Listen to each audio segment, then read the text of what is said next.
So just arrived at the allotment. It's 9 o'clock on a Saturday and what's forecast to be an absolutely beautiful day, 23 degrees and full sunshine, so good opportunity to get quite a lot of things done. And at this time of year in June there's always plenty of things to do. When I arrive at the allotment, I've always got a plan in my mind about what type of things I want to do, and today I'm going to be doing some planting out. I'm going to be planting out Swedes, planting out kale. I'm also going to be harvesting my first strawberries. I've noticed that they're starting to ripen a little bit now. Won't be many today, but this will be the start of quite a lot, and I'll share that with you as well. So why not watch the video and I'll share everything that I'm doing with you today. But before I do anything, I'm going to give the plot a good water. When you have hot days like today, particularly when the temperatures are going to reach fairly decent temperatures, in the heat of the day, if you water, you'll find that the moisture will evaporate very quickly out of the ground, making it a little bit pointless. But if you water in the early morning or the early part of the day, or in the late evening when it's cooler, you'll find that the water will get to where it needs to go and it won't evaporate so quickly. So that's my first plan today, is to give everything a good soak and then carry on from there. So the large plants you can see in the polystyrene tray, and then at the back of there, they're Swedes. They have a variety called Helena, and as you can see they're looking really healthy and they're ready to plant out now. You always have to make a judgment when you're planting inside trays or pods like I'm doing here about how long you leave them in there, because at some point when they get to a certain size the root system will get fairly well established, and the trays won't have the capacity to accommodate the growth that it needs, i.e. retaining water and nutrients, so they have to be planted out. If I leave these any longer, particularly with the temperatures we're going to have over the next few days, chances are that even if I water them well, we're going to start to see some of the leaves starting to go yellow and brown, and the plants will start to wilt, so they need to be planted outside, which is what I'm going to do today. Same with the kale here. They're looking healthy as well. They've definitely got those characteristic curly leaves, and I was tempted to plant them out a little sooner, but I think now they're at the right size, so they'll go out today. But I've got to prepare the ground first and get that ready, and I'll talk you through that for both the kale and for the Swede. This is where I plan to locate the Swede. Now I came here a few days ago and just dug the ground. It did look like this, and this is where the kale's going to go, so I've got to dig this yet. You can see it's rather compacted, so you can see that needs to be dug and prepared ready for the kale. But I've done that already over here for the Swede. So the way I dig it is I use a fork. I'll go down to a fork's depth, turn it over and smash up the large lumps with the fork, and then I use the back of the rake to level it all over, and then use the pronged end of the rake just to get rid of any big lumps, and it gives a nice fine tilth.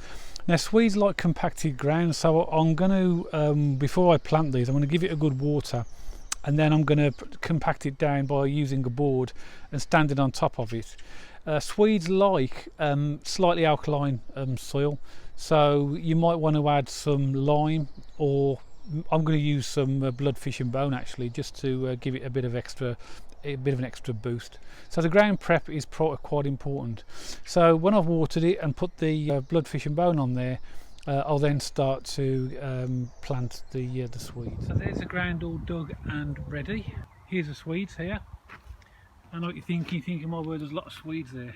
But the good thing about Swedes is that it's one of those crops that will last all through the winter. So it's frost hardy, and if you want to harvest later in the year, November, December, even into the early part of the new year, Swedes will be fine as long as they're protected in terms of netting, which we're going to do in a moment as well. I've also got some fish blood and bone, which I'm just going to gently put a bit of top on the surface and then water it in before I put them in. So as you can see now, I've sprinkled the fish blood and bone on the surface. I'm just going to rake that in gently and then water it. So I'll give it a good soak now with the watering can after I've just give it a light rake over. So with the Swedes, we're now going to start planting them in. Now you'll see in a moment when I plant them in, they're going to be around about 18 to 24 inches, which is about 1.5 to 2 feet apart, and they'll be well compacted down. They are prone to club root, so it may pay you, if you haven't for a while, to put a little bit of lime. I'm not going to do this today, by the way. You could use some lime in the soil instead of fish blood and bone, which I've used. but lime's a good way of making the soil more alkaline, which is what brassicas, including Swedes, really love. As you can see here that I've got my tray of really healthy Swede plants. Very pleased with these. These were started in pods in the polytunnel. The seeds are very much like cabbage. They're very small, black, dark beads. But as you can see, these are absolutely fantastic now for transplanting. So I'm going to take a plant, literally by putting my finger, there's a little hole, then if you can see, just in the bottom of the tray, pushing my finger up and pulling the plant up, and then just gently lifting it out. Then what I'm going to do is dig a hole ready for the Swede. Make sure there's no stones in there, not too deep. Putting the plant into the hole and then gently putting the soil back around it, being careful not to damage the leaf, but making sure that it's actually firmed in, and then putting the soil back around it. And that's pretty much how you would plant your Swede. So I'm going to plant the rest of them in now at about 18 inches to 24 inches all the way along, and then we'll put the canes up and I'll show you how I do the netting. So as you can see, most of them are put in, just got those last 2 rows to put in, then I'll give them a good water. Don't worry when you transplant if they appear to wilt a little. That's just the natural reaction of transplanting. It might take 1 or 2 days for with good watering for them to recover, but they'll be absolutely fine. Interestingly, while I was planting them, I looked at the label and the dates that I put these seeds in. It was only on the 4th of May that I put these seeds in, so I'm surprised myself really about how strong, large and healthy these are, given that was about 5 or 6 weeks ago only, and the plants are like this already. I think it's mainly down to the fact that they've been in the polyhouse, and then with the environment, the warm environment of the polyhouse and regular watering, they've just thrived. So I'm just going to put those last 2 rows in there, give it all a good water, and then start to put the netting up. Now that they're all in, we just need to water them in.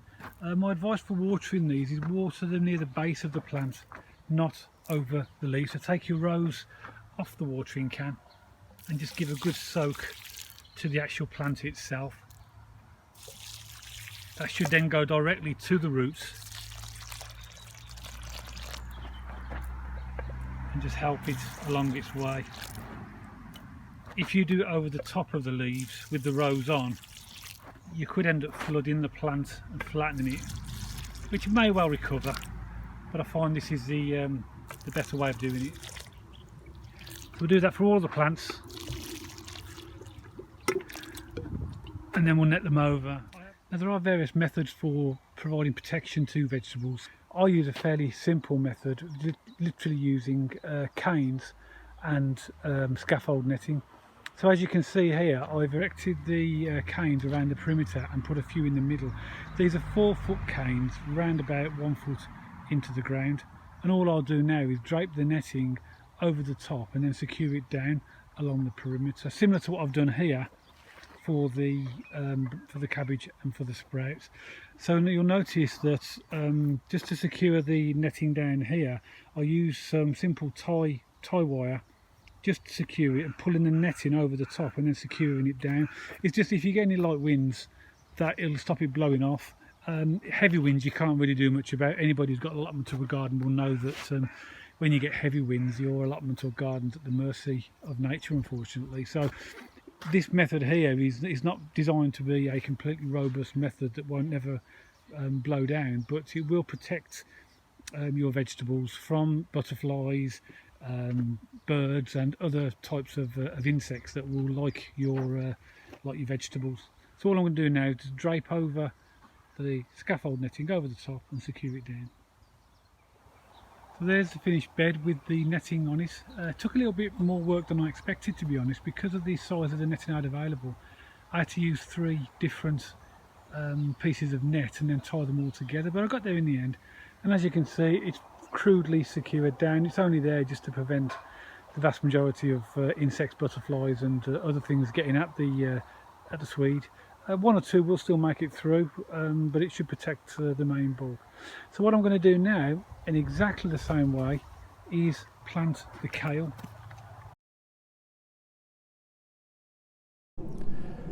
So there's the bed dug for the kale. You can see that I've dug it over with the fork in exactly the same way I did the Swede bed. I've just compacted it by using the half slab, which I've just gently put on top of it just to flatten it. And now I'm going to give it a sprinkle of fish, blood and bone, and then I'm going to rake it very lightly in, water it, and then put the kale. That's all the kale planted. I've planted these about 12 inches a foot apart, which is pretty close, but I think that'll be fine, only because I want more space for sweet corn, which I've got another batch in on the other side of those, which, as you can see, the sweet corn already there, just to add. All I do now is water those in and net them over. So there you can see the netting now on the kale. You could decide, well, maybe I won't net, and you know, because you'll read some places that will tell you that kale is less susceptible to certain types of attack, but it's not immune, and you're better off just doing the netting as a one-off at the beginning. Hopefully the next time I take that netting off, I'll be to harvest the Swedes over to the left hand side and the kale just in front of you. If you're curious what's in the middle, if you look at the allotment tour, you'll remember that is spinach. Over on the far side I've netted the cabbage and the Brussel sprouts. Well, that's the end of what's been a really busy day on the allotment. Very successful. I've got most of the things done that I wanted. I said at the beginning of the day that I had a plan for things that I wanted to get done, and most of them have been done. Got the Swedes planted and netted, as with the kale. I picked my first strawberries, and I'm also taking home a couple of lettuce. So a good day all in all. So I hope you've enjoyed the video, and if you have done, then give it the thumbs up, and if you want to subscribe to the channel for future videos on how to sow and grow fruit and veg and a few recipe ideas, then please press the subscribe button, and I'll see you all on the next video.